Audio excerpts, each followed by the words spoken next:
This story starts in a busy market at the royal capital, where the dreadful Black Dragon, the powerful familiar of the first Demon King, shows up. The dragon roars with a force that shakes the entire capital, sending panic through the crowd. The kingdom's court mages immediately scramble to form ranks like the Avengers, ready to take down the demonic creature with offensive magic. But when the court mages simultaneously blast the Black Dragon with massive fire spells, their magic only massages the creature's body, leaving everyone stunned.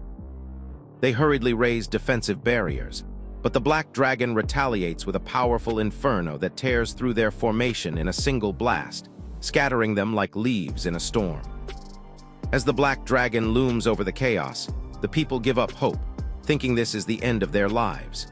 But just as the dragon prepares to roast everyone, a powerful wizard in a black hoodie named Blanc appears out of nowhere and summons a demon god barrier to protect the helpless from the dragon's fiery breath. Blanc then causes heaven's blessing rain to fall, and the people shockingly notice their burns healing on their own. A girl spots Blanc in the sky, and when she draws everyone's attention, the crowd erupts in cheers, as they instantly recognize him as the Black Emperor, the top-tier Rank 0 adventurer. With the Black Emperor present, the entire crowd is beyond excited, calling him their savior, and Blanc doesn't disappoint, as he immediately attacks the evil dragon with demon-slaying spears. They tear through the dragon's body, and when that still isn't enough to bring down the monster, Blanc summons several more spears from a dark portal and obliterates the beast by slicing its body into several parts. The beast falls, and as the people realize the world isn't ending, they cheer in excitement to be saved. Later that day at the Adventurers Guild headquarters, Blanc reports that he has completed his last mission, which was taking down the Black Dragon. Now he wants to retire in peace from being the Rank 0 adventurer. The entire guild freezes like he just announced he's pregnant with a dragon's child, and the receptionist, in shock, stares at him like he's lost his dang mind. But Blanc's mind is made up, as man just wants to start life afresh.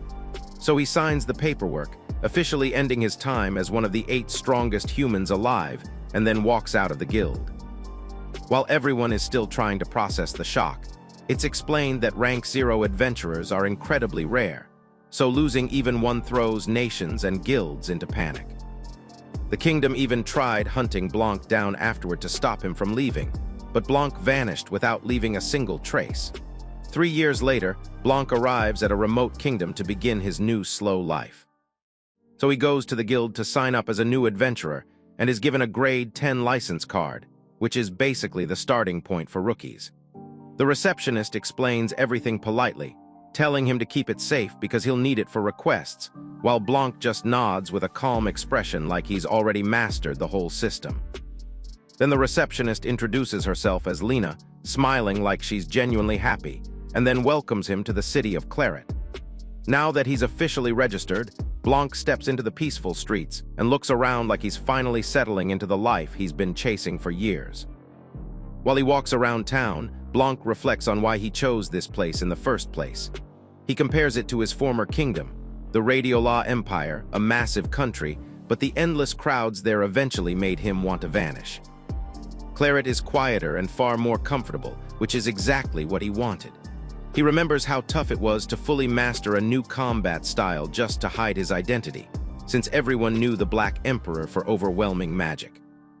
Switching to a sword took time, but he managed it, and now he hopes he won't even need to fight much in this new life at all. But before heading out of the city gate, Blanc thanks the gatekeeper for directing him to the Adventurers Guild. The gatekeeper wishes him good luck, but as a newcomer in the town, the gatekeeper informs him that the town is right on the edge of the demon's forest. The gatekeeper goes on to explain that one of the 5 demon kings lives in this forest, so monsters show up more usual than anywhere else. Hearing this, Blanc gets all fired up thinking about the job situation in this small country. Lower-rank grunt work piles up here because there aren't many strong adventurers around, which means he can take simple requests all day. So he thanks the gatekeeper for the information and then leaves. But before he can take his first request, Blanc realizes there's something he wants to handle first. He heads to a real estate office, surprising the old worker by saying he wants to buy a house instead of renting like most broke adventurers do. Blanc asks for something big, preferably with a bath, and the old geezer checks his files before finding a property on the outskirts of town. It's a little far from the city center and near the plains where monsters occasionally roam, but Blanc doesn't mind at all, so they head out to check it. The place turns out to be spacious, well-furnished, and absolutely perfect for someone who wants a quiet home. Blanc inspects it calmly before saying he'll take it without hesitating, which shocks the real estate agent into stuttering gratitude. When they begin discussing payment, the real estate agent starts awkwardly offering loan options, but Blanc casually says he'll just pay in full right now. Then he pulls out a massive bag of gold coins like a human ATM machine, and the old dude nearly faints. Blanc realizes he may have made things awkward by being too casual with his wealth, but he shrugs it off. After all, compared to the 10 billion reward he once earned for slaying the Black Dragon, this is nothing more than a convenient purchase. Once the paperwork is done, Blanc sits inside his new crib, appreciating how comfortable everything feels. It may be a little big for one person, but cramped spaces never suited him anyway. He pulls out his new license again, feeling a quiet sense of accomplishment now that he's officially a grade 10 adventurer. Meanwhile, back at the guild, other adventurers whisper in shock because the rookie they just saw register somehow got bumped to grade 7 instantly, even though Blanc has no idea he already caused a stir. Back when Blanc was just a little boy starting out as an adventurer, everyone doubted him and dismissed him as a weak rookie who couldn't do much. But a blonde girl who later became his master was the only one who believed in him. He told Blanc to ignore the naysayers because this world only listens to results. So Blanc went on to do great things, completing every request he received without ever complaining. Thanks to his insane feats, he shot up to grade 0 pretty fast, and rumors of how impressive he was spread even among the people who originally doubted him. But one day, his master called him in and told him that his final task as a disciple would be to slay the Black Dragon, the servant of the first Demon King. The master explained that once he completed this absurd mission, he would finally be free to leave. At first, Blanc didn't understand what freedom actually meant, since the only life he knew was taking orders. But the meaning became clear when he was summoned to the guild to accept yet another request. But just then, a bunch of excited brats storm into the guild, nearly knocking Blanc to the ground as they celebrate completing their first request. The receptionist warns them to stop running indoors, then apologizes to Blanc for the chaos they're causing. She explains that they're the new grade 10 recruits who were recently hired. Since Blanc began his journey at grade 7, the receptionist knows he won't be familiar with grade 10, so she further explains that the brats can't take on any monsters yet. At their level, they only gather herbs and clean the city to build experience. At first, Blanc wonders whether such rookie tasks are even meaningful. To him, the whole point of being an adventurer is slaying Demon King beasts, and any adventurer who can't do that feels more useless than a BlackBerry phone. But while he's lost in thought, a woman enters the guild to show her sincere appreciation to the brats for helping her the other day. Watching her thank them shifts something inside Blanc. In that moment, he realizes that even though those grunt tasks seem small, the herbs they gather become medicine for the sick, and keeping the streets clean helps prevent disease outbreaks. Even the smallest tasks have meaning and help not just the adventurers, but the lives of everyday people. Blanc's eyes widen in shock when he realizes that throughout his entire adventurer career, he focused only on slaying monsters and never noticed these little details. All the beasts he annihilated never actually helped anyone. They were hunted for status, for greed, not for purpose. The targets were so far outside human territory that people would have been untouched if nobles hadn't requested the hunts in the first place. The monsters he slayed became trophies and collectibles for the rich, and never truly improved anyone's life. Seeing the kids smiling and being thanked for their small contributions hits him harder than any monster ever could. He finally admits to himself that he wants to do work that genuinely helps someone, even if it's small, even if it's simple. But then he remembers, as a grade 0 adventurer, he was trapped. The guild rules forced him to accept only high-level noble requests, and he had no freedom to choose lower-grade jobs. Those noble tasks never ended, and he was stuck in this vicious cycle for a status he didn't even want. He now finally understands what his master had been trying to teach him about freedom all along. Back in the present, Blanc, holding his adventurer's license card, can't believe he has actually achieved his dream of becoming a grade 10 adventurer. After lounging around for a moment, he hops off the couch with restless energy and grabs his sword. Since it's still early, he heads toward the Adventurers Guild, eager to begin his first real day of freedom. But right as he steps out the door, he pauses as his mind drifts to his beloved master. It has been 3 years since he last saw her, and he wonders what she might be doing now. Meanwhile, in the Radiola Empire, Blanc's former kingdom, the guild chairman, Vulcan, is still desperately searching for him. He has even summoned Blanc's master, Cluel, to question her about his whereabouts. But Cluel insists the old fart should give up the pointless search since it has been 3 years already. This makes Vulcan furious. He slams his fist on the table, yelling that he needs the Black Emperor right now because they have a mountain of requests addressed to him. Cluel, however, is more curious about why the disgusting sack of bones is so obsessed with Blanc, as if Blanc were some sweet babe he wants to kiss. She tells him to just use another special grade adventurer instead. Vulcan refuses, explaining that the rest of the adventurers have rejected the quests. Cluel bursts into laughter and mocks him, saying it's simply because he's too weak to make them obey. Feeling insulted, Vulcan boils with anger and demands to know who she thinks she's talking to. But suddenly, he freezes. His chest tightens under immense pressure, making it impossible to breathe. Cluel stands over him with a deadly expression, reminding him that this is the difference between a grade 1 like him and a grade 0 like her. She tells him plainly that she's only here out of old obligation, and if she ever wanted to disappear from their surveillance, it would be effortless. Vulcan, struggling to breathe, still begs her to bring Blanc back for the jobs, but Cluel snaps. She tosses the request papers on the floor and yells that they aren't jobs but errands. She reveals that ever since Blanc joined the guild, he has never had a will of his own, and the guild has used him like a rag. Grabbing the old chairman's face, she angrily tells him that Blanc was never meant to be his tool. Then she walks out of the office, saying she's glad Blanc finally found his will and no one has the right to interfere. Vulcan tries to speak, but she's already done talking as she storms out. Outside, her expression softens. She wonders how Blanc is doing now, and after a moment of thought, decides it might be time to visit him herself. Meanwhile, Blanc is already at the guild, staring at the giant request board, searching for a grade 10 job to start his new life with. The whole board looks like a bargain bin of chores: lost cats, town cleaning, herb gathering, and shopping errands. After studying the board for hours with a serious face like he's choosing a life-or-death mission, Blanc stands there confused, wondering which one to pick. After a moment, he finally takes one slip and hands it to Lena. It's a request to gather a herb known as Heria grass, so Lena wastes no time registering the request into Blanc's license card. Blanc is surprised because this is the first time in his entire overpowered life that he's experiencing a normal adventurer process.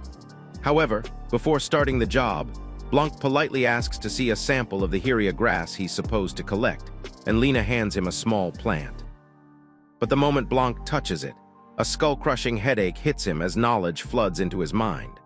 Habitat info, harvesting methods, medicinal uses, poison extraction techniques, the whole encyclopedia downloads into his brain against his will.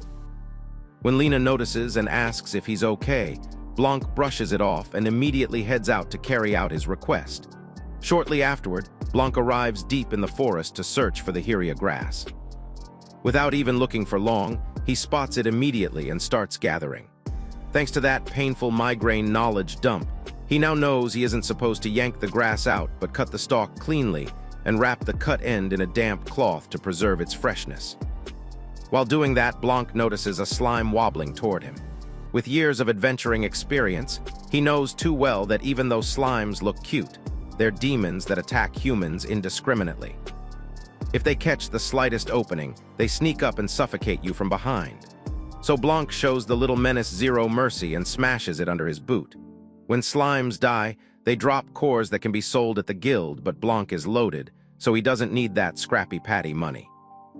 After collecting way more Heria grass than necessary, Blanc heads back toward town with a giant sack of plants like he robbed a botanical garden. Upon returning to the guild, He finds Lena already waiting for him, eager to know how his first request went, and Blanc simply replies that everything went fine. When he drops the gigantic bundle of Hyria grass on her desk, Lena nearly has a heart attack because that amount is absurd for a grade 10 job. Blanc explains that he got carried away and gathered more than needed. Lena is stunned that someone actually enjoyed herb gathering enough to overdo it, so she laughs and calls Blanc a weird guy. While Lena goes off to verify the herbs, Blanc overhears some random dude gossiping about how the demon forest has been acting weird lately. Another guy joins in, saying high-tier monsters have been appearing near the forest entrance, and rumors say monsters have even started slipping into the city. Blanc listens quietly. He knows that forest better than anyone, as it's the domain of the third Demon King, supposedly the peaceful one, but still nothing to take lightly. The following morning at the guild, Lena is overexcited because the herbs Blanc gathered were in such perfect condition that everyone was talking about it. Blanc gives a calm little smile and says he's glad she is excited.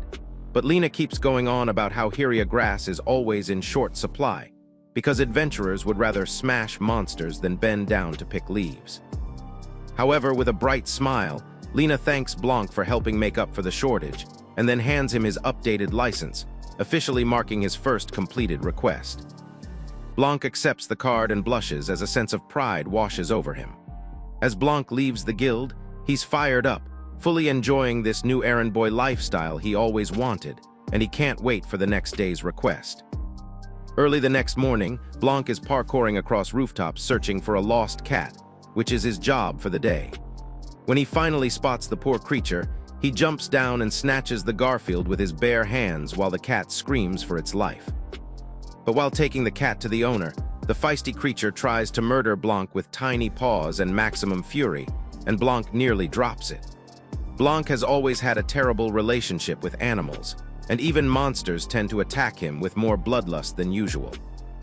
This makes him reconsider taking animal-related jobs. After wrestling the demon cat long enough, Blanc finally returns it to its owner, and the excited cat lady thanks him. But just as Blanc is about to leave, the woman's husband, Belmo, who runs a trading company, offers him another job. The task is basically loading goods onto a wagon. It's low pay, physically tiring, and if you break anything, you get fined, so everyone avoids it like the plague. But Blanc, eager to help in any way possible, immediately accepts. Belmo is pleased but surprised, since most adventurers avoid community help jobs and prefer monster hunting requests. Belmo then instructs Blanc to load the goods according to his directions, but before he even finishes talking, Blanc lifts 3 heavy crates at once. Belmo's jaw drops so hard it might hit the floor. He nervously asks if Blanc can really carry that many, but Blanc calmly says they're pretty light. The rest of the lazy workers watch Blanc effortlessly haul 3 crates like they're feathers and get jealous. But in their attempt to outshine him, they nearly break their own spinal cords. However, one of the workers, desperate for some glory, tries to lift 3 heavy crates even though his body is shouting that he can't. In his desperation, the bulky idiot nearly trips, sending the crates flying toward a girl, but Blanc swoops in with Spidey sense timing and saves both of them from getting flattened. When Blanc checks if they're okay, the girl thanks him while blushing, and the bulky guy gets emotional since he was about 2 seconds away from joining his ancestors. Even Mr. Belmo is beyond impressed with Blanc's strength and agility, so impressed that he gets greedy. He starts asking Blanc to ditch adventuring and work for his trading company instead, but Blanc immediately declines. Even so, Belmo tells him that whenever he changes his mind, the door is always open. Seeing the smiles on the faces of Belmo and the workers, Blanc feels a wave of contentment. He's genuinely glad he chose this path of becoming a grade 10 adventurer. It strengthens his resolve to continue helping with whatever errands he can, as long as they bring happiness to others. But the next day, Blanc receives the shock of his life when Lena happily tells him that he has been promoted to a grade 9 adventurer. Blanc immediately rejects the promotion, which surprises Lena because promotions are supposed to be every adventurer's dream. Instead of jumping and screaming the roof off, Blanc slumps into despair, feeling that with this promotion he can no longer do the simple but meaningful errand chores he loves. Lena still tries to make him see reason. She explains that even though she doesn't know why he's against getting promoted, the rank up is actually a way for him to do even more for the public. Blanc doesn't understand what she means, so Lena explains that as a grade 9 adventurer, he now has access to extermination requests for weak monsters that pose real threats to civilians.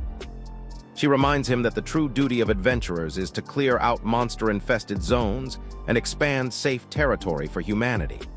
Her explanation actually makes sense, and Blanc starts seeing things in a new light.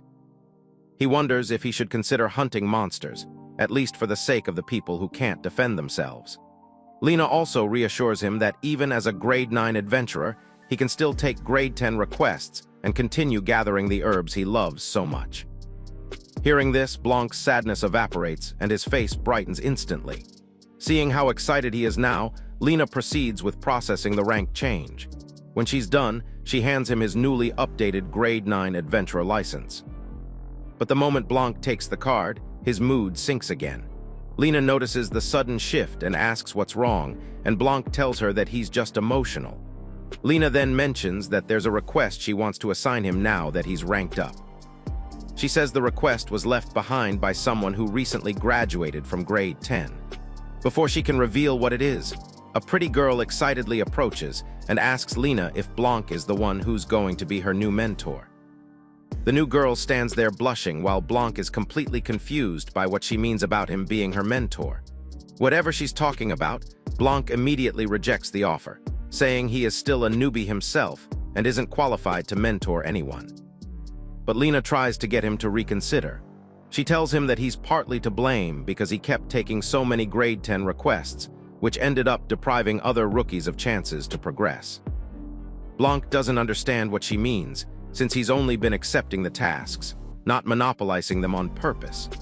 Lena then points out that because he ignored all the animal-related requests and only picked herb-gathering ones, he made herb-gathering even more difficult for other rookies and slowed down their chances of ranking up. Hearing this makes Blanc pause. He realizes that even though all he wanted was to be helpful, he unintentionally made things harder for other adventurers. Lena immediately apologizes if it sounded like she was complaining and explains that all she wants is for him to share his skills and knowledge with others. Blanc is clearly conflicted. He doesn't mind teaching people how to gather herbs or pick requests, but he's unsure if he can actually explain the things he does naturally when he doesn't even understand where half of his talent comes from. After thinking it over, Blanc decides he can't ignore the trouble he caused, so he accepts the request to be the girl's mentor.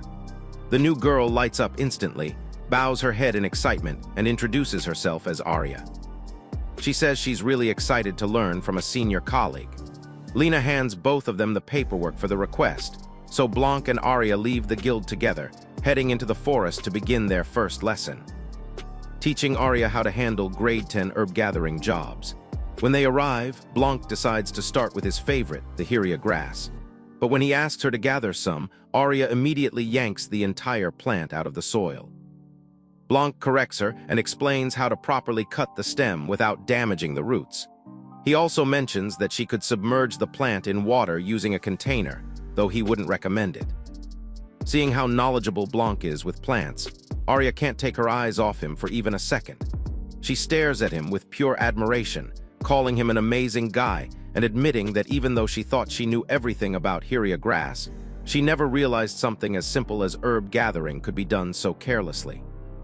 Blanc then tosses out a proverb-like warning: if you laugh at errands, errands will come back to bite you. Arya bursts into laughter, claiming it's the funniest thing she's ever heard.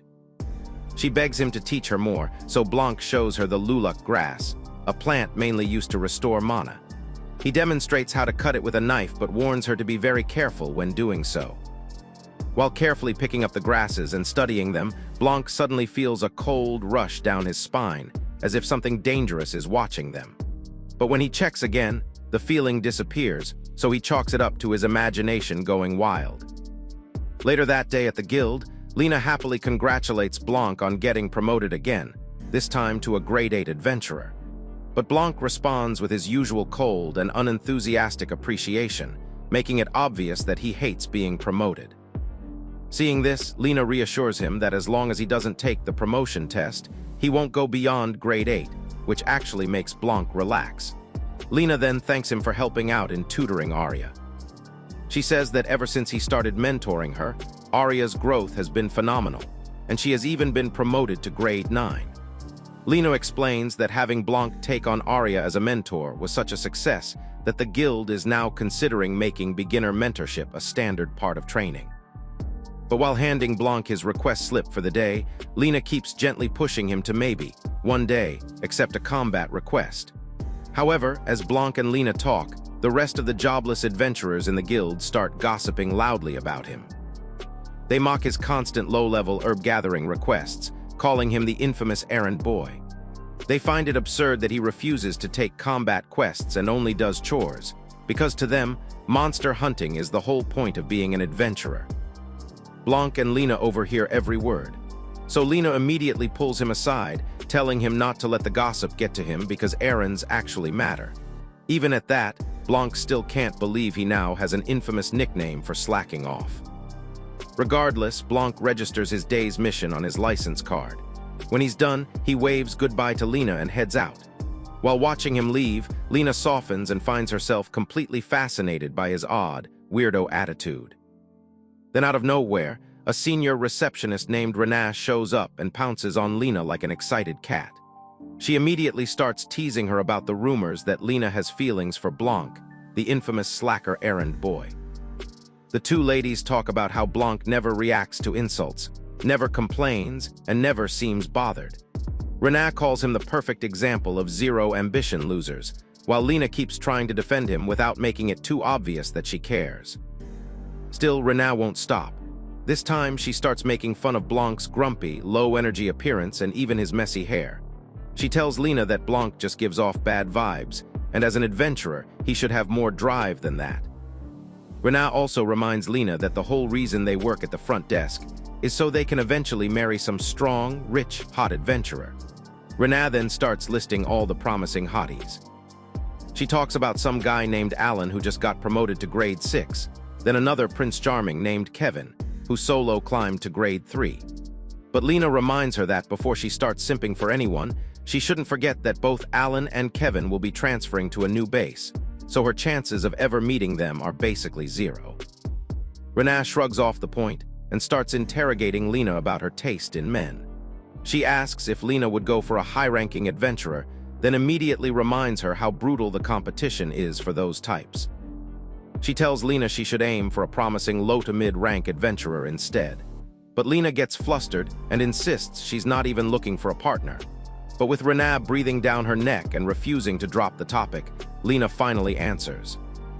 She says she'd prefer a low-rank adventurer, someone who doesn't take dangerous jobs, someone she could build a quiet life with. She doesn't say any names, but her whole energy screams that she already has someone in mind.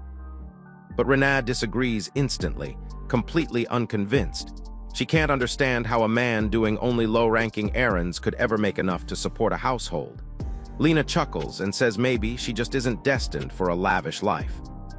She explains that she'd rather have a peaceful, steady relationship than chase after flashy heroes. Renaa immediately figures that Lena must have this humble mentality because of her father.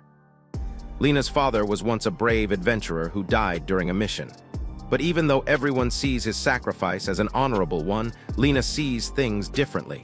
She didn't want a hero father. She just wanted a present dad. Renaa finally understands why Lena would rather settle for a low-rank adventurer than a high-ranking one who constantly goes on missions. So she jokes that dating the errand boy would probably be the best option for Lena. After all, he's the closest thing to her ideal man. But as she walks away, Renaa adds one last bit of girl-to-girl wisdom, saying that dating a guy with no future is worse than dating a guy with no ding-dong. Meanwhile, outside the guild, Blanc is on his way to his crate-carrying mission when he bumps into Arya, who begs him to go on a request with her. Blanc immediately declines if it's a combat request, but Arya explains that it's just about gathering Olim fruits deep in the demon forest. When she pleads that she's scared and can't go into the demon forest alone, Blanc decides to simp a little and agrees to accompany her. But first, he tells her he needs to finish his crate-carrying job. So with lightning speed, Blanc starts transporting 10 crates stacked on his back, sprinting from one spot to another like he chugged some Kryptonian energy drink. Arya watches him at full speed, shocked and impressed by his ridiculous agility. It makes her doubt herself, questioning whether she made the right career choice as an adventurer when she clearly lacks Blanc's strength and speed. But she slaps both cheeks to shake the negativity out and screams loudly that she will try her hardest to become stronger. Blanc catches her yelling like an asylum escapee, and Arya immediately gets embarrassed, wishing the ground would swallow her whole. They finally head together toward the demon forest, but they barely made it inside the demon forest when they are suddenly attacked by a massive venomous snake. Arya immediately smacks it with a powerful water ball, surprising Blanc. But when the snake refuses to go down, she calmly takes out her blade and slices it clean in half with the precision of a samurai. Blanc compliments her for fighting so bravely, which makes Arya smile, blushes hard, and then explains that she had been training hard to become an adventurer. As they move deeper into the forest, Blanc realizes that only weak monsters show up near the entrance, so low-ranking adventurers can handle everything around here. That makes him relax a bit. But then he casually asks Arya why she wanted to be an adventurer in the first place, and this question opens the gate to Arya's whole backstory. Arya explains that 3 years ago the town she lived in was attacked by the dreaded Black Dragon. Blanc immediately tenses when he hears this, as it takes him back to his past. But Arya continues her story, saying even though Kingdom's soldiers fought as hard as they could, they had no chance. Houses burned, everyone ran for their lives, and she honestly thought she was going to die. Then Arya says something that stops Blanc cold. She says all of a sudden the Black Emperor showed up and saved them all. She talks about the Black Emperor with glistening in her eyes and admiration in her voice. That day, Arya said it was the day she decided to become an adventurer who could also protect people too. Meanwhile, Blanc is standing there with that frozen smile, because hearing Arya talk about the Black Emperor so passionately hits him harder than any monster ever could. Arya ends her story by proudly saying the Black Emperor is her role model, which makes Blanc get all emotional. But suddenly, Arya senses an heavy, suffocating aura like something dangerous is lurking inside the bushes.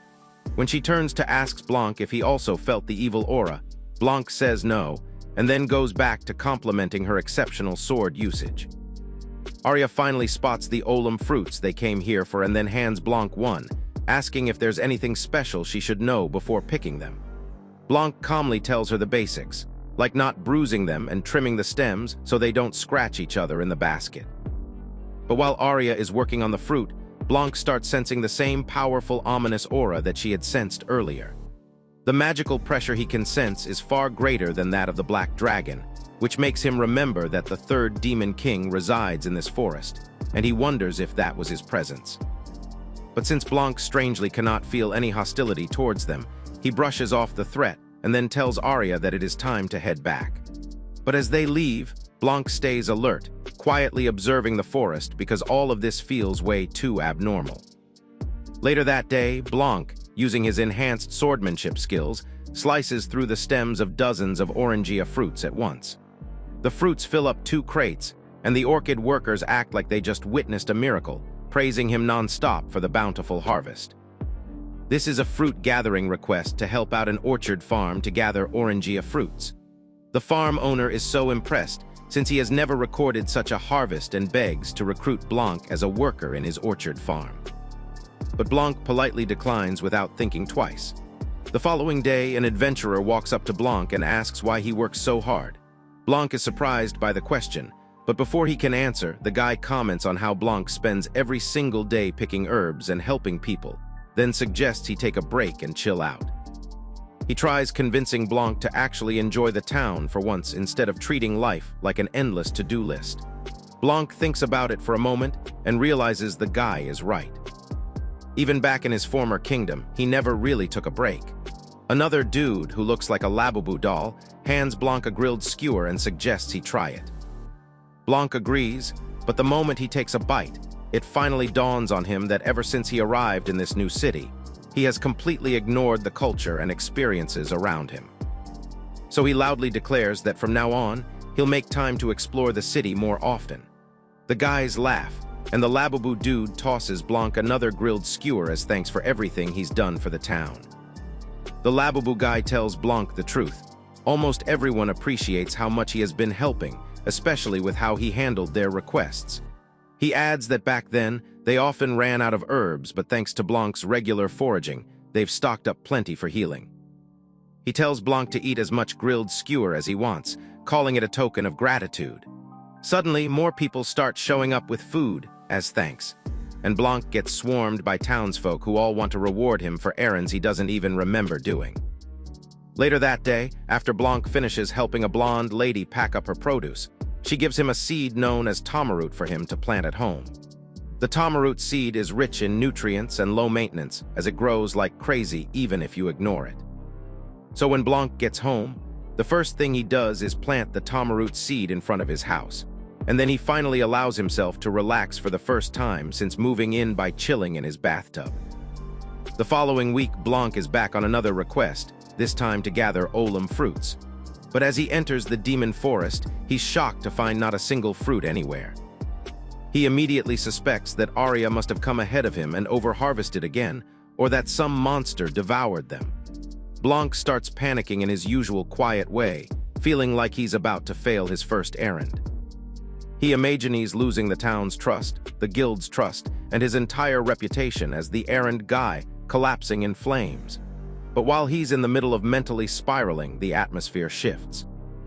Blanc suddenly senses that same strange presence from before, and a chilling sensation creeps down his spine. He instantly suspects something nasty is lurking deeper inside the forest. The presence feels like a grade 4 monster, maybe even grade 5, which makes zero sense because monsters of that rank should never appear in the demon forest. As he searches for the source, Blanc suddenly sees it. Hidden between dead trees is a massive wood-based monster, a tyrant golem made of twisting roots and chunks of forest stone. Blanc recognizes immediately that it has been sucking up the forest's magic and life energy, which explains why every mana-based plant, including the Olam fruits, has been completely drained. Basically, this thing is the reason Blanc is about to fail his errand for the day, and that alone is enough for him to decide the creature's fate. So he prepares to put the creature down and get back to work, but then he hears someone groaning for help nearby. Blanc rushes toward the sound and freezes when he finds Arya trapped behind the roots, crushed under twisted vines, barely conscious. So Blanc quickly cuts through the branches, pinning her down and catches her before she hits the ground. Once he carries her far enough away, he pulls out a healing potion and pours it over her wounds. The moment the liquid touches her skin, her breathing becomes steadier, though she remains unconscious. Blanc then decides to carry her back to town, but just as he lifts her and starts walking, the plant monster attacks him. The ground under his feet explodes like a meteor struck it, and Blanc practically leaps to the sky while holding Arya in his arms. As he looks down, Blanc is stunned when he sees not just one, but multiple tyrant golems crawling out of the smoke. The monster attacks with a powerful blast, but Blanc evades the attack by leaping onto a tree while still carrying Arya like a Disney princess. The monster attacks again, and this time, Blanc leaps to a nearby terrain. Blanc is shocked by how fast a monster that size can move, and even more stunned that the golems are attacking in coordinated groups. That level of cooperation is unnerving, making Blanc speculate that something far more sinister must be controlling them. But then he realizes that he doesn't have time to theorize, not with Arya unconscious. So he lays her gently against a tree and promises to wrap things up quickly. Blanc immediately slices straight through the golem like it's made of wet cardboard, dodges another hit with barely an inch to spare, and cuts again. His sword arc is massive, and the golems don't even have time to react before they collapse into rubble. When the dust settles, Blanc carries Arya on his shoulder while examining his own attack like a guy rating his dish on a cooking show. He admits he's still nowhere near his master's level, but he also gives himself credit, since it wasn't too shabby either. After setting Arya down again, Blanc starts thinking about what to do with the monster corpses. They're huge, they're everywhere, and he can already imagine how the guild, especially Lena, would react. She'll freak out and immediately promote him. Then she'll forbid him from taking low-rank requests and dump piles of noble commissions on him. Blanc is horrified just imagining his soft, errand boy lifestyle getting obliterated. He is almost on the verge of losing his mind, when he gets the brilliant idea of erasing every trace of the golems. But then he recalls that Arya did see the golem with her own eyes, and not just that, even though he cut the remains of the monster, that would not erase its magical residue. Then Blanc remembers a forbidden spell. A special elemental magic, only he can use, that wipes out everything without leaving even dust behind. However, his master warned him never to use it unless absolutely necessary. Still, Blanc decides to throw caution in the trash and use the forbidden magic anyway, since Arya is unconscious and no one else is around to witness it. But just as he's about to activate the spell, something strange happens. A black residue begins gathering in the atmosphere, swirling above the ruins. Blanc freezes, confused and wondering what this ominous black haze could be. The whole forest suddenly starts pulsing with overwhelming magic pressure, and Blanc can immediately tell this power isn't anything like the tyrant golems he just sliced up. It's not even on the same planet as the Black Dragon. It's way beyond that, almost like a Grade 0 threat lurking deep inside the demon forest. Suddenly, Blanc starts to notice something extraordinary happening. The scattered remains of the sliced-up golem start rising into the air like someone hit the rewind button on reality. The rubbles merge together until it forms this Goliath monstrous golem. The giant wastes no time attacking, slamming down with enough force to crack the earth open, but Blanc manages to evade using his enhanced reflexes. When he tries to counterattack with his sword, he realizes the monster's body is thicker than Captain America's shield. But the more he fights it, the more he starts understanding its behavior. The material hasn't changed at all. It's still stone and roots, but its strength and durability have skyrocketed. Blanc suspects it must have absorbed the dense magic filling the air to reinforce itself. Knowing this actually gives him an advantage.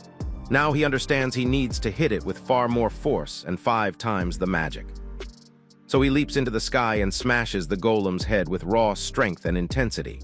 But when the monster proves stubborn, Blanc amps up his magic even further. He slashes again, and this time the power hits like a thunderstrike. The attack rips through the creature's hardened body, and the golem shatters, crumbling like breadcrumbs before collapsing instantly. When the dust finally settles, Blanc looks around at the mess and notes that the monster didn't even leave salvageable materials behind. It's the kind of creature adventurers would call a nightmare. Meanwhile, Arya is still asleep against a tree, completely unaware that Blanc just saved her and erased all proof while doing that. Moments later, Blanc piggybacks Arya back to the guild. But the moment he arrives, he sees this macho, ugly dude at the entrance who immediately starts talking trash about him being an errand boy. A few minutes later, Arya finally regains consciousness, and the first person she sees is Lena, who is relieved and excited that she's awake. But Arya she's super disoriented, trying to remember what happened a few hours ago since the only thing she can recall has been trapped in the demon forest. So she starts explaining to Lena how she was just carrying out her request in the forest when she was suddenly attacked by a golem. But Lena tells her it's fine, and that the guild already received a report about the incident. When Arya curiously asks if the guild sent someone to save her, Lena hesitates, not sure how to answer. Meanwhile, the macho dude from earlier is overwhelmed with emotion when he sees Arya unharmed. He grabs Blanc in a bone-crushing hug, thanking him with everything in his soul for saving a fellow adventurer. The commotion going on attracts Lena and Arya, who goes to peek on what is happening. After watching the whole thing, Lena then whispers to Arya, telling her that the macho emotional dude is Aw, the branch leader of the guild. Arya also learns that Blanc was the one who saved her, and her whole face just melts into shock, as she can't wrap her head around the idea that the quiet errand loser guy is actually competent. Lena then starts to explain the official story, saying Blanc reported that by the time he reached Arya, the tyrant golem had already vanished. Arya is stunned, because she knows exactly how strong that monster was and senses something about Blanc's report feels off.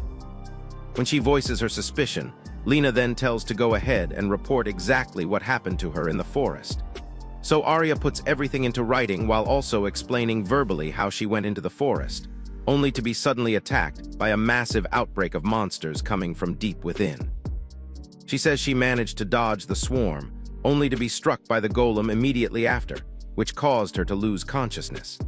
After listening quietly, Lena speculates that Blanc must have probably shown up just in time to save Arya, because she can't imagine Blanc fighting off a golem when the guy hasn't accepted a single combat request since joining the guild. But then Lena remembers that everyone in town saw a fierce battle erupting deep in the demon forest earlier that day. That's when Arya suddenly notices in shock that all her injuries have been healed. She freaks out and asks Lena who might have healed her wounds. Lena guesses it must have been a high-ranking adventurer who happened to be nearby when the golem attacked her. She even suggests it might have been a rank 0 adventurer who didn't stick around afterward. Hearing this, Arya's mind immediately drifts to the Black Emperor, who she now suspects might have been her guardian angel. Either way, Arya decides to thank the person who carried her back to the guild. But when she goes to thank Blanc, she sees that Blanc is busy being tossed in the air by all like a carnival prize. So she decides she'll thank him later, since clearly Blanc has his hands full trying not to die from affection.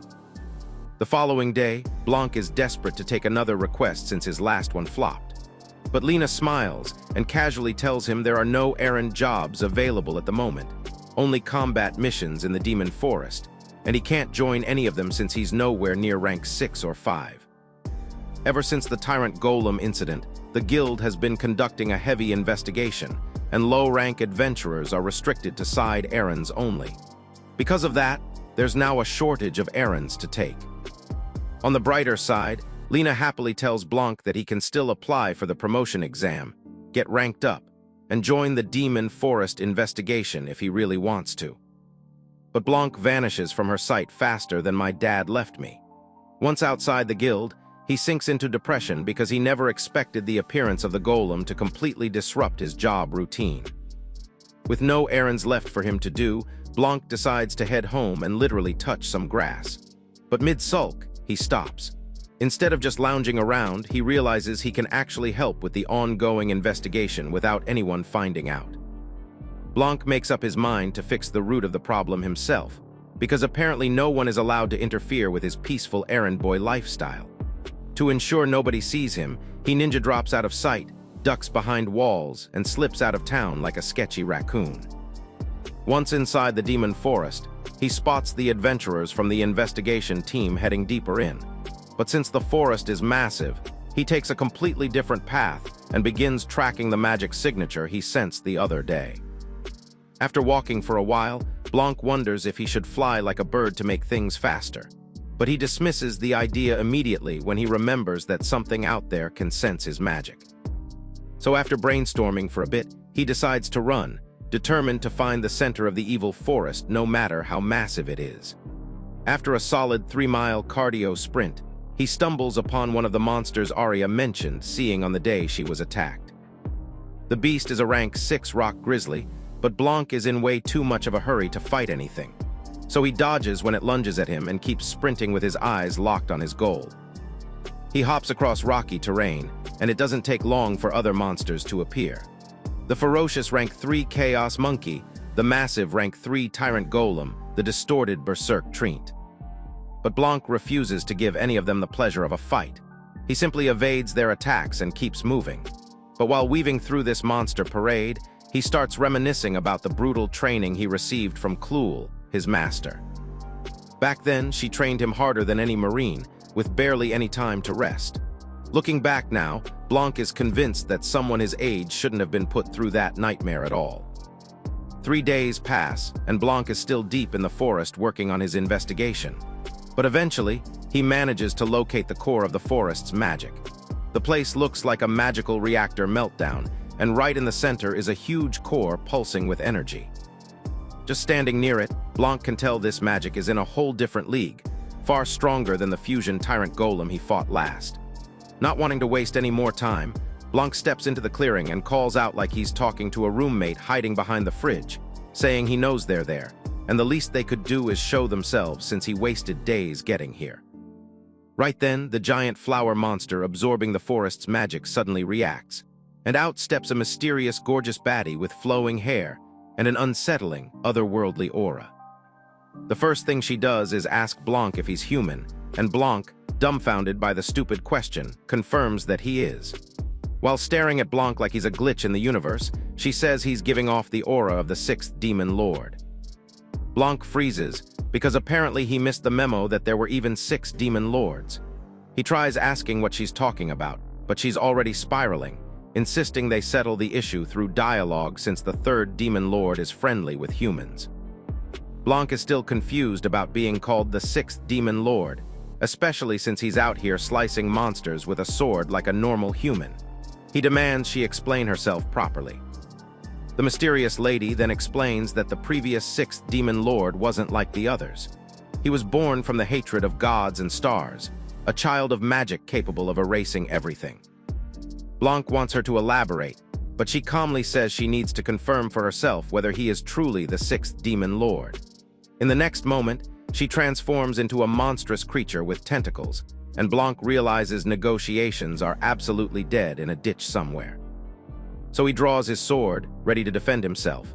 He tries to cut through the attacks, but quickly realizes it won't be easy with how strong and numerous the tentacles are. No matter how many he slices, more keep coming. Eventually, Blanc gets overwhelmed, so he decides to activate his forbidden magic that erases anything it touches. The moment he uses it, the tentacles vanish completely, and the girl returns to normal. But from out of nowhere, she launches a monstrous attack called the God-slaying spear, and the whole place erupts in spikes like she's trying to erase Blanc from existence. However, Blanc doesn't flinch. Instead, he is ready to go all out since out here with no one around, he can use his magic without worrying about being seen. But as he fires back, the Demon Lord girl stops her attack mid-battle, because in his attack, she can sense a trace of the 6th Demon Lord's attribute, but she's confused because what Blanc used was basically a simple, all-element spell. So she gives Blanc a cold stare and demands to know who exactly he is. But Blanc, still dodging another wave of tree tentacles, yells back that he would also like to know the answer to that. The Demon Lord girl insists that if he wants answers, then he needs to start talking. But Blanc stays silent, and since he's not cooperating, she floods the entire battlefield with even more roots and mana. Just then, Blanc starts thinking. He knows Demon Lords don't have infinite mana, so if he can find even the tiniest opening, he might be able to break through. But the Demon Lord girl, fed up with Blanc's silence, decides she's done playing around. So she starts charging up something terrifying. In the next second, the ground splits open, and a massive cocoon made of tree branches erupts and wraps around Blanc. Blanc immediately tries to shield himself by activating a demon barrier, but he's completely overwhelmed. Before he even understands what's happening, he gets swallowed whole by this heaven-sealing demon tree. With Blanc trapped inside this world-ending tree, the demon chick calmly asks if he's ready to talk now. Blanc stays silent and tries cutting the cocoon again, but the monstrosity doesn't even budge. It's frustrating enough to make him want to scream. Even the move that split the fused tyrant golem doesn't leave a scratch. But as Blanc analyzes the spell more closely, he realizes how much insane magic the demon girl poured into it. She burned through a huge portion of her power just to pin him down like this. So Blanc stops holding back, because when it comes to mana reserves, he's the final boss. He forms a dense mana sphere, stacking and compressing it tighter and tighter until it looks like it could erase a mountain. Then he hurls it forward with everything he's got, shouting for the cocoon to break, and for a second everything turns white. But when the dust finally clears, Blanc is shocked at the result he gets. He notices that after unleashing all that magic on the tree cocoon, it's still standing there untouched. Blanc cannot believe that even after pouring in mana that should rival a demon, the tree just sits there without a single scratch. The demon lady doesn't make it any easier either. She laughs and tells him that regular magic won't work, proudly bragging that the tree was built using the same magic that once sealed away the 6th Demon Lord. Blanc is completely fed up with all this 6th Demon Lord talk, since he has no clue what the crazy girl is yapping about. But at this point, he doesn't care anymore. His normal techniques aren't working. His stomach is twisting from stress and hunger, and all he wants right now is to go home and eat a grilled skewer. So he apologizes to his master in his head and decides that if he's seriously fighting an actual demon lord here, there's no point in holding anything back. Blanc pulls out one of his strongest spells, the one he hates using because it drains him completely. The demon lady freezes, instantly sensing that the mana he's gathering is on a whole different level. But Blanc isn't done. He angrily cranks up his magic power when he thinks about the long 3-day walk he has to endure on his way back home. With that done, Blanc summons an insane spell called the Lance of Endings, and the moment he fires it, the attack pierces straight through the demon tree's cocoon, exploding through the barrier like a burst watermelon.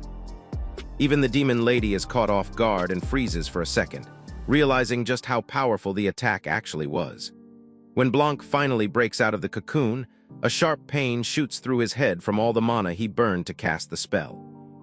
Meanwhile, the demon girl suddenly rushes toward him like a maniac and starts poking him, inspecting him like a brat who just discovered a rare bug. Then she blurts out what she's figured out. Blanc has the heart of the 6th demon lord inside him. Blanc is confused by what she means, but before he can ask, the girl laughs. She says she thought they had completely erased the 6th demon lord, and now she's stunned that his heart somehow survived and ended up inside a human. Frustrated by all the trash he's hearing, Blanc demands to know what the heck she's talking about, and insists he's never even heard of this so-called 6th demon lord. When he asks why they even chose to erase the 6th demon lord, and just what is the demon lord, the demon lady coldly says the 6th demon lord was an enemy. She then explains just how terrifying the 6th demon lord was, not just to demons, but to gods, humans, and the entire planet itself. When she asks Blanc if he finally understands what she's been trying to say, Blanc tells her he can't just trust anything she says, especially since a few minutes ago she was trying to unalive him. Blanc then opens up, admitting he doesn't really know who or what he is, but if his master isn't bothered by it, he refuses to stress over it.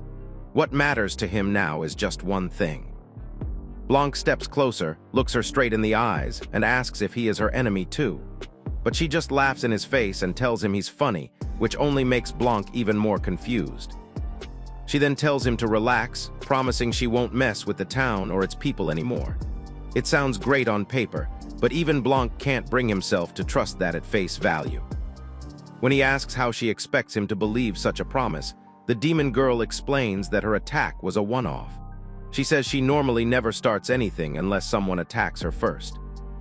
With a soft smile, she tells Blanc that if she truly wanted to wipe everything out, she could have done it any time she wanted. Blanc realizes she's right. With her insane power, destroying not only the forest but the entire kingdom would have been child's play. Still, he's curious why she went berserk in the first place.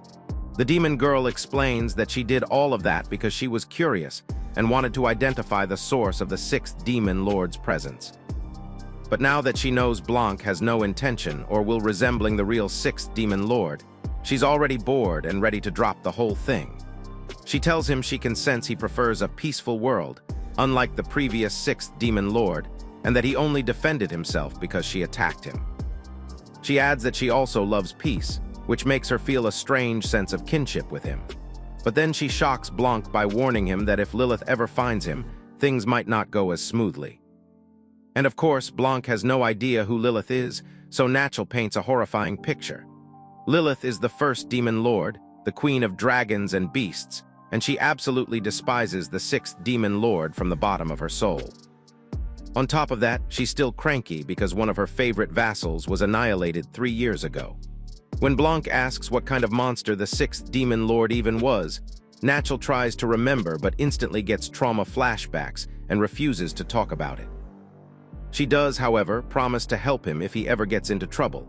She finally introduces herself properly as Nachel, and as she leaves, she tells Blanc to come play with her anytime he wants. With Nachel gone, Blanc sighs in relief. All he ever wanted was a quiet life, yet trouble keeps stalking him like a tax collector. He finally heads home after the 3-day nightmare, thinking about how the first thing he'll do when he gets back is take a bath, eat some grilled meat, and then water his veggies. When Blanc returns to the guild 3 days later, he finds Arya fully healed and standing with Lena at the entrance, both happy to see him. Lena tells him things in the forest have started calming down, so starting today, he can go back to taking his regular errands. When she asks if he wants to pick up a request immediately, Blanc, completely exhausted, tells her the only thing he wants is to go home and bathe. But the moment the girls hear bath, they both suggest he use the bathhouse and warn him it gets crowded fast. Blanc is shocked to learn there's a bathhouse at the guild. so the girls offer to take him there since they were heading there themselves.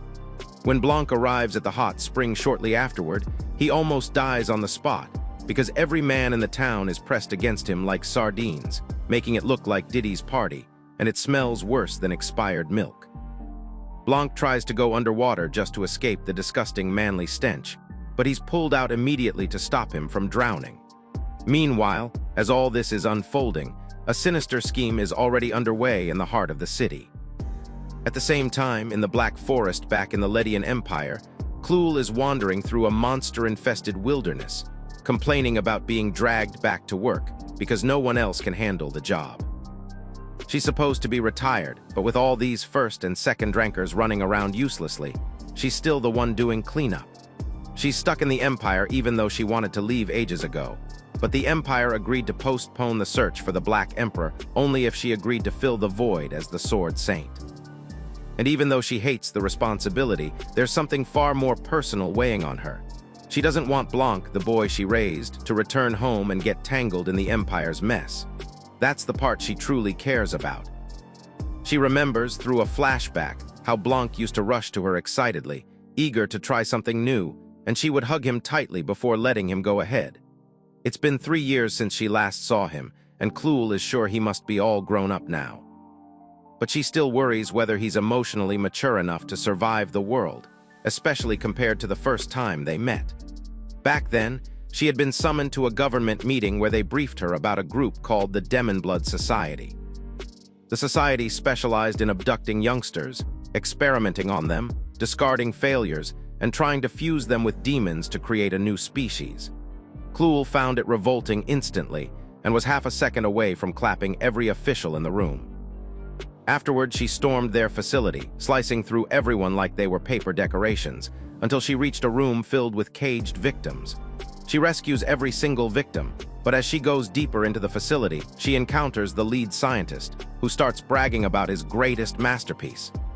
That masterpiece turns out to be little Blanc, forced into becoming a living weapon. Cluel immediately prepares to rescue him, but the mad scientist orders the boy to attack her. Before Cluel even understands what's happening, the little boy unleashes a surge of mana so powerful it catches her completely off guard. She is stunned by the magical pressure coming from him, as she instantly recognizes it as something monstrous. She realizes that if she holds back even slightly, she'll lose, but if she goes all out, she'll end the boy. And the world would probably prefer that outcome, because nobody wants a living weapon with god-tier mana running around. But she can't do it. In him, she sees a child whose future was stolen, someone raised only as a tool and refuses to be the one to snuff out what little life he's clinging to. Eventually, little Blanc collapses from mana exhaustion, so Cluel walks over gently, tells him it's over, and holds him like he's something fragile and precious. She decides right then that she'll take him with her, protect him, and give him a chance at a real life. Since the path of an adventurer is all she knows, Cluel leads little Blanc down that path too. However, in the present, she regrets that decision, as it only led to Blanc being used repeatedly. She just hopes Blanc has finally found a will of his own and a reason to move forward with life. Meanwhile, back in the Kingdom of Claret, Blanc is over the moon because the job board finally has several errand requests for him to choose from. But one dude, irritated and fuming, calls him a spineless errand boy for being so laid back and ambitionless. The last thing he wants is to ever end up like Blanc, whom he sees as a loser. So he loudly vows to rank up fast and become a real adventurer who makes truckloads of money. So the guy named Gadgel stomps to the counter and starts shouting that he wants an 8th rank request. He wants to clear it so he can be promoted to 7th rank. Lena tries explaining that there are no such requests at the moment, and that the only ones available are 9th rank errands. Still, Gadgel insists on taking anything from the evil forest and refuses to accept anything else. Seeing how desperate he is, Off finally has to step in, and then orders Lena to approve a request in the evil forest for Gadgel, since there hasn't been any abnormal activity reported there lately.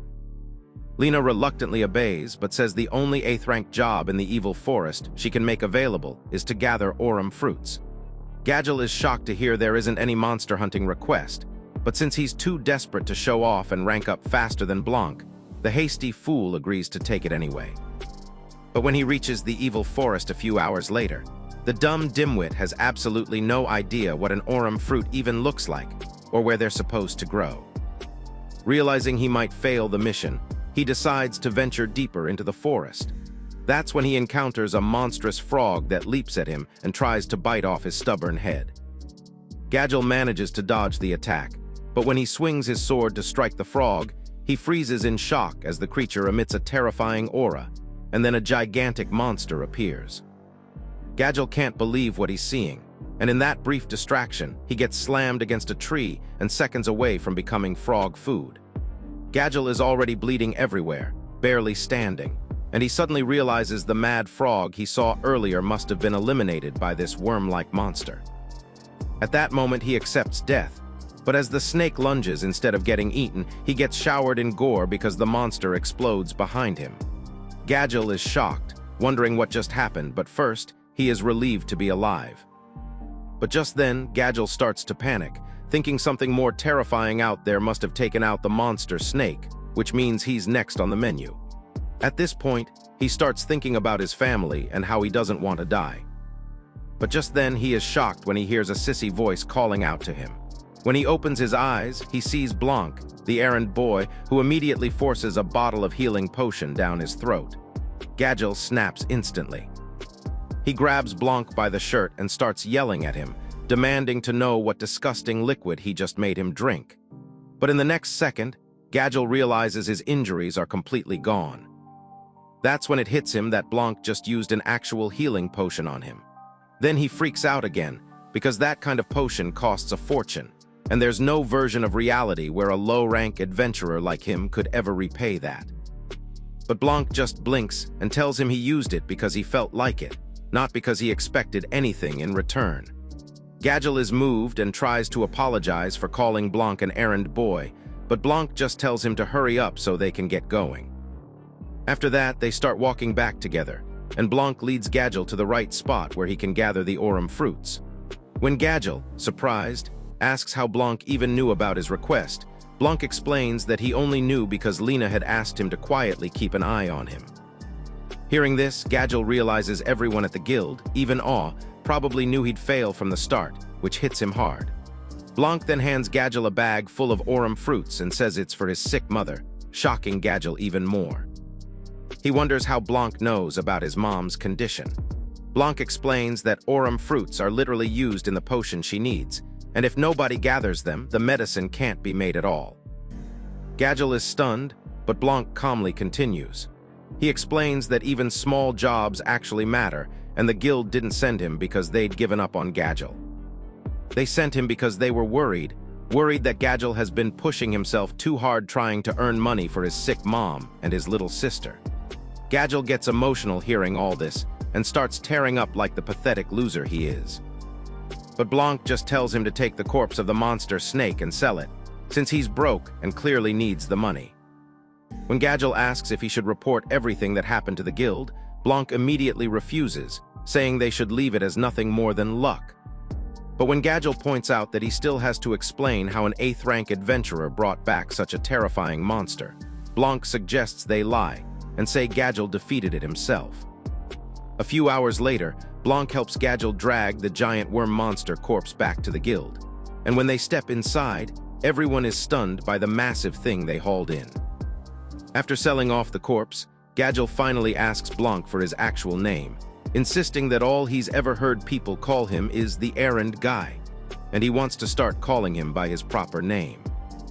He apologizes for everything, so Blanc tells him his name, and they introduce themselves properly. After that, Gadgel takes off running, shouting that he'll pay Blanc back someday for everything he did. Blanc then checks the job board for his next errand request, and the only one available is the single most avoided job in the entire guild, sewer cleaning. Blanc accepts it, and once he gets into the sewer, he immediately understands why nobody touches this request with a 10-foot pole. The place is more disgusting than a skunk's beehole. After walking through the filth for a bit, Blanc stumbles upon dust mice. Even though these pests are rank 10 monsters, they reproduce like crazy, which makes them incredibly annoying. So Blanc decides to wipe them out before they multiply and turn the sewer into an apocalypse zone. But the next moment, He's staring at a mountain of dead dust mice and starts wondering how he's supposed to get rid of their stinking corpses. He considers leaving them to rot, but then remembers that the smell of blood might attract monsters from outside. So he decides to use his forbidden spell that wipes out everything, and that immediately makes him think of Natchel. However, Blanc finally decides to use the forbidden spell, and after obliterating the entire pile of mice corpses, he notices something strange. Some of the dust mice have a different purplish color, which immediately intrigues him. He realizes something must be wrong, and at that exact moment, he senses an intense, ominous presence. He follows the trail of this evil aura, and it leads him to a barrier deep inside the sewer. Curious, Blanc reaches out to touch the magical barrier, but the moment his hand makes contact, the entire thing shatters, revealing a massive door behind it. Blanc is both shocked and curious about what could be behind the mysterious door. So as he opens the door and enters inside, he freezes. The room is a huge underground lab filled with experimental test animals. Blanc also notices that the evil presence he had initially sensed has intensified 10 times more.